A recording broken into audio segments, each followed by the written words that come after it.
गुरुर्ब्रह्मा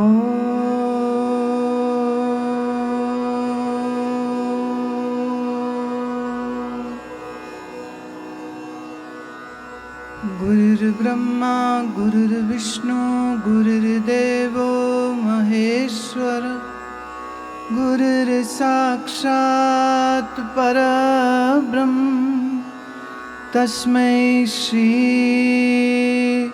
गुरवे नमः। अखण्डमण्डलाकारं व्याप्तं येन चराचरं तत्पदं दर्शितं ये वन्दे श्रीगुरवे नमः।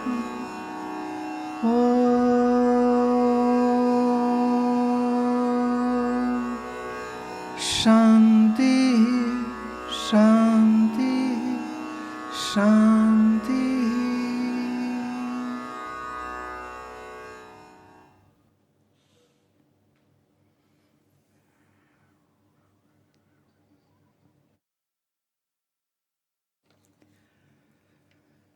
आपके भेजे हुए प्रश्न ले रही हूं। पहले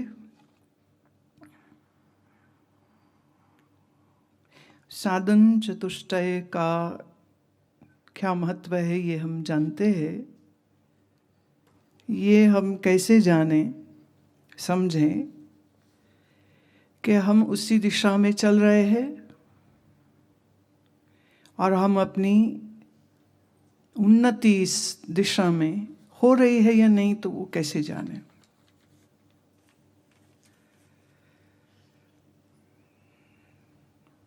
भगवान ने गीता में एक बहुत प्यारी बात कही कि मनुष्य जबरदस्ती अपनी इंद्रियों को विषय में जाने से रोक सकता है। बहुत लोग रोक लेते हैं और इस जबरदस्ती के रोकने को वो वैराग्य समझते हैं और इस वैराग्य से उनको ये भी लगने लग जाता है कि सब ठीक है, अब एवरीथिंग इज इन कंट्रोल। परंतु क्या वास्तव में कंट्रोल में है या नहीं, ये पता तब चलता है जब एक तो ये है कि बाहरी विषय उपलब्ध थे तो लगा मुझे कोई रुचि नहीं इसमें, मुझे कोई इच्छा ही नहीं इसकी, तो लगा हाँ मेरा वैराग्य हो गया। पर इसमें एक छोटी सी मनोवैज्ञानिक परिस्थिति भी हो सकती है और वो ये है कि जब बाहर से वो विषय त्याग कर देता है तो भीतर भीतर मन में उसी विषय का भोग करता रहता है, क्योंकि मन में आप क्या सोच रहे हैं ये तो कोई नहीं जानता है। मन में आप क्या विचार करते हैं, कैसी भावनाएं आती है, कैसी इच्छाएं आती है, until it gets its expression, तब तक तो यही लगता है कि तब सब ठीक है, लेकिन डीप डाउन अंदर क्या चल रहा है इसके बारे में पता सिवाय तुम्हारे और किसी के नहीं होता। और कभी कभी अपना अज्ञान उसके ऊपर ऐसी अंधेरे की पट्टी बांध देता है कि वो खुद भी जान नहीं पाता है कि वो क्या कर रहा है। एक बड़ी विकट परिस्थिति है ये वाली, आसान नहीं है, ये आसान नहीं है।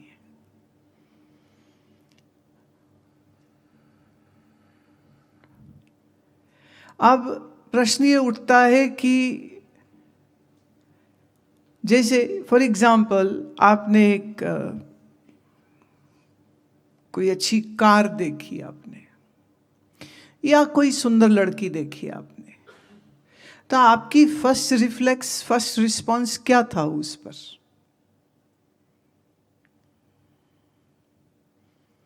अभी एक तो है कि आपने बाहर कुछ देखा, पर एक ये है कि आप मन में उसके बारे में सोचते हो। अब बाहर कहीं गए नहीं, किसी को देखने नहीं गए, या ये कहो कि ऐसा अवसर नहीं मिला कि आप देख पाते,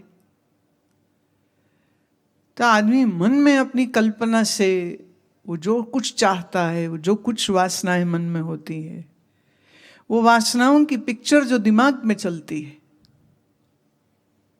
hypothetically, imaginative, world is created then in the mind,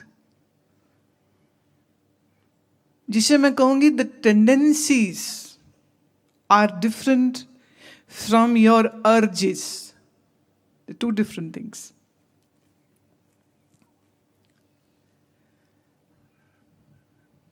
ऐसे सोचो जैसे कईयों को एलर्जीज होती है, तो वो चीज उनके एरिया में आ गई तो उन्हें एलर्जी हुई जाएगी. अब उसमें वो सोचे नहीं सोचे, पसंद आवे नहीं आए. मुझे याद आ रहा है एक बार हम वॉशिंगटन में थे, प्रसाद में ड्राई फ्रूट दिया गया. ड्राई फ्रूट जो है वो पैकेट्स में था. सत्संग के बाद लास्ट डे सबको प्रसाद वितरित होना था, तो उस घर की जो छोटी बेटी है, पैकेट में है, लिफाफे में है ड्राई फ्रूट, और उसने वो 2-4 पैकेट उठा के ऐसे रख दिए. तो इतने में उसका जो एलर्जी है वो रिएक्शन हो गया. तो उसी समय उसको ले जाना पड़ा हॉस्पिटल और एपिपेन लगाया. मैं बड़ी हैरान हुई, मैं कि खाया नहीं, उसने खाली हाथ लगाया. हाथ लगाने से तो इतनी तकलीफ दे बात है कि आप खा भी नहीं रहे हैं, आपके आसपास पड़ा है कुछ, उसको आपने हाथ लगा दिया, उससे भी होगी. जैसे घास से कईयों को एलर्जी. अब आप खाने की चीज तो अवॉइड कर सकते हो, आप घास को कैसे अवॉइड करोगे? जैसे ये अप्रैल माह में पोलन्स बहुत होते हैं हवा में, तो पोलन से जिनको एलर्जी है, अब वो मास्क पहन ले तो शायद बच जाए, नहीं तो अगर मास्क नहीं पहना तो उनको रिएक्शंस हो जाते हैं. तो हमारे मन के अंदर जो वासनाएं भरी हुई हैं उनके रिएक्शंस हो जाते हैं. जैसे आप बड़ा होना चाहते हैं, आप कोई प्रमोशन चाहते हैं, आप कोई किसी सुंदर पुरुष से या सुंदर स्त्री से शादी करना चाह रहे हैं, या आपको कोई ज्वेलरी है जो बहुत पसंद है, माने आपकी रेंज के ही बाहर है, आप नहीं खरीद सकते, लेकिन मन को उसे चाहने से कौन रोकेगा? जैसे वो एलर्जिक रिएक्शन होता है ना, ऐसे एलर्जिक रिएक्शंस हो जाते. और एक आदमी बैठा था एकदम गरीब फटे हाल, तो कहता है मैंने ना बस करोड़ों रुपए त्याग दिए तब हम ये साधु जैसे चोले में आए, ऐसे थोड़ी आ गए. तो एक उसका बचपन का मित्र साथ था, उसने कहा करोड़ों? कौन से करोड़ों थे तेरे पास? तेरे पास तो करोड़ों क्या, तेरे पास तो कुछ 100 भी नहीं थे, तू क्यों बोल रहा है करोड़ों त्याग दिए तो हम साधु हुए हैं? कह रहे त्याग दिया, उसमें करोड़ थे कि 10 रुपए थे कि टूटी चप्पल मैंने त्यागी, त्यागा तो है ही ना. तो तुम्हें क्या कष्ट है अगर मैं करोड़ बोल दूं? अब मैं बोलूं एक झोपड़ी थी वो छोड़ दी, एक टूटी साइकिल थी छोड़ दी, तो कोई प्रभावित नहीं होगा. आप कहो इन्हें 10 करोड़ त्याग दिए, 50 लाख त्याग दिए, सुनने वाले बड़े प्रभावित, अरे वाह इतना बड़ा त्याग किया आपने. इसलिए जिन संप्रदायों में या जिन धर्मों में त्याग की महिमा गाते हैं, वह अपने हो चुके अवतारों और गुरुओं के जब त्याग की बात सुनाते हैं तो लिखेंगे उन्होंने उनके महल में 2 लाख घोड़े थे त्याग दिए, उनके 50,000 हाथी थे उनने त्याग दिए. तो जो संख्या लिखी हुई होती है ना, वो इतनी बड़ी होती है कि हजम नहीं होती, कि इतना कुछ तो था ही नहीं. जैसे हम उदाहरण अगर ले तो बुद्ध जिस राज्य के राजकुमार थे, वो कोई बहुत बड़ा राज्य नहीं था, वो बहुत छोटा सा राज्य था. लेकिन अगर उन्होंने जब महल छोड़ा तब उसके पीछे लाखों की गिनती में अगर पशु गिनाए जाएंगे तो हजम नहीं होगा. फिर जब था ही नहीं तो त्यागा क्या? लेकिन कभी कभी किसी के त्याग को बड़ा बनाने के लिए उनकी त्यागी गई वस्तुओं की संख्या बड़ी लोग कर देते, इतनी बड़ी संख्या थी. जैसे 1947 में जो लोग उधर से या इधर आए, तो बहुत से ऐसे लोग हैं, वो बन्नुआल बिरादरी के हो, पंजाबी बिरादरी के हो, तो वो कहेंगे हमारे घर में इतना सोना था, मटके भरे हुए थे सोने से, हमारे 4 घोड़े की बग्गी थी, हमारे तो बोरों में भर के जेवर थे। तो बच्चे पूछते हैं तो फिर वो कहाँ है? बोले वो तो जल्दी से निकल आए ना, तो सब छूट गया वहां पे। बोले कुछ तो ले आते, एक छोटी बोरी उठा लेते। 4 घोड़े की बग्गी ना, ऐसे ही जब भाग ही रहे थे तो 2 घोड़े वाली बग्गी में भागते तो तेज भी भाग लेते, टांगे में बोरियां भी आ जाती है। तो यकीन नहीं होता है। सब कहेंगे बड़ा बड़ा पैसा था, हमारी हवेली में 50 कमरे थे। अब एक दिन क्या है, उनके मोहल्ले में जो बंदा रहता था वो मिल गया। अब वो उसके सामने सारी पोल खुल गई कि इनका तो 4 कमरे का मकान था, 50 कमरे की हवेली थोड़ा ना थी इनकी। तो हमारे मन में जो विषय रस भोग की बदबू घुसी हुई है, वो जाए बगैर कोई ये कहे मेरा वैराग्य पूर्ण हो गया, तो ये तो थोड़ा मजाक की बात हो जाएगी। तो वैराग्य के बगैर तो षट संपत्ति पूरी नहीं होती। अब प्रश्न ये उठता है कि हमने विषयों को छोड़ा, जितने भी थे थोड़े की ज्यादा हमने विषय छोड़े, पर उस विषय के प्रति जो रस बुद्धि थी क्या वो गई या नहीं गई? रस बुद्धि समझते हो कि इसमें मुझे मजा आएगा, ये मुझे बड़ा सुख देगा, ये रस बुद्धि हो गई। अगर आपकी रस बुद्धि नहीं गई तो आपका त्याग नहीं गिना जा सकेगा। और त्याग फिजिकल नहीं होता है, त्याग मन का ज्यादा है। हमारी तमाम ऋषि परंपरा आप अगर देखेंगे सब विवाहित थे, उनका घर ही आश्रम था, लेकिन उनके ऋषि पदवी में कोई कमी थोड़ी हो गई, क्योंकि उसका तो संबंध उनके ज्ञान से है, उनकी समझ से है, उनके बोध से है, उनके जीवन से है, उनके मन की निष्पापिता से है। तो कई बार एक गलतफहमी बन जाती है कि हम वस्तु का त्याग करेंगे तो हमारा त्याग है। वो त्याग भी ठीक है, अगर संभव है, कोई करना चाहे तो करे। पर प्रश्न ये उठता है कि कई बार कहते हमने घर छोड़ दिया, वो इसलिए छोड़ा है कि घर छोटा था और आश्रम ज्यादा बड़ा है, तो बोले यहां बैठते हैं हम। इसलिए बहुत लोग तो गुरु भी ऐसे किसी व्यक्ति को बनाते हैं जो खुद बहुत बड़े हो, बड़ी गद्दी हो, बड़ी संपदा हो, बोले यहां चेला बनते हैं, आज नहीं कल हम ही बैठेंगे फिर। तो क्या उसके त्याग को हम त्याग मानेंगे? ये भी देखते हैं कौन से गुरु ज्यादा प्रसिद्ध है, बोले हम उनका चेला बनते हैं। तो वो गुरु का चेला बन रहा है या प्रसिद्धि का चेला बन रहा है?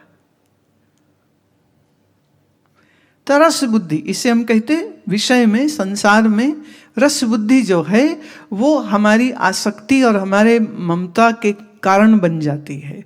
इसलिए जब हम कहते हैं कि हमारी षट संपत्ति है या नहीं है, उसके सबसे बड़े साक्षी आप ही होते हो, कोई दूसरा नहीं हो सकता। जैसे एक बार मैं एक महात्मा के साथ बैठी हुई थी, कोई कार्यक्रम था जहां वो भी जा रहे थे, हम भी जा रहे थे। एक जगह में वेटिंग था, गाड़ी आई नहीं थी, वो भी है मैं भी है, और वो मौन थे। नियम है उनका, वो मौन थे। पर वो बैठे हुए में ना उनका पैर यूं हिल रहा था।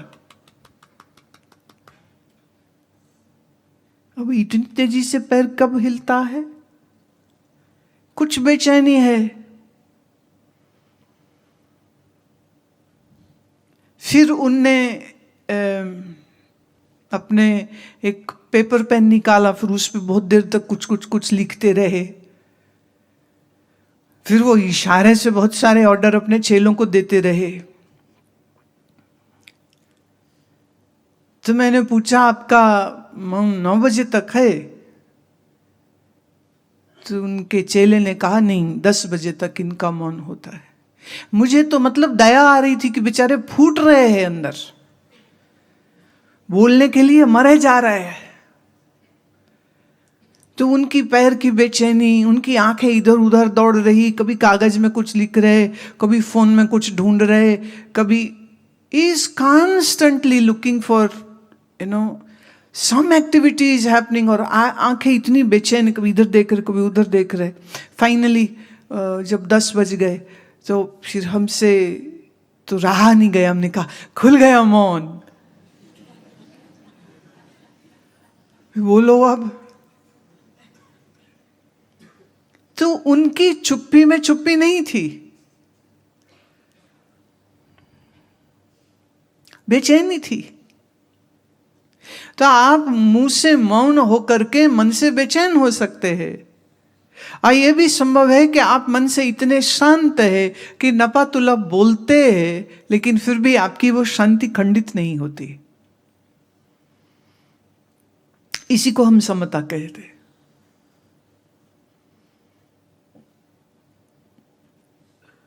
अब रस बुद्धि है संसार में, तो उसका त्याग कैसे करे, कैसे उससे बाहर आए? पहला, विचार से।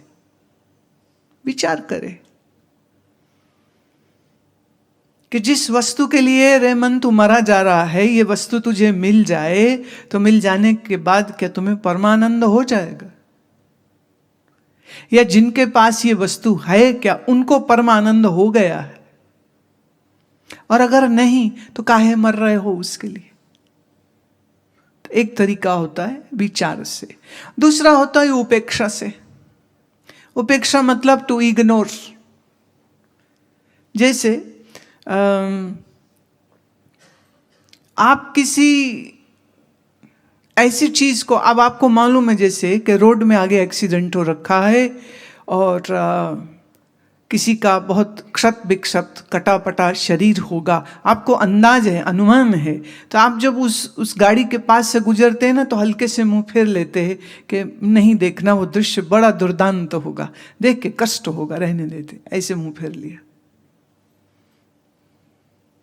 इसे हम कहेंगे उपेक्षा।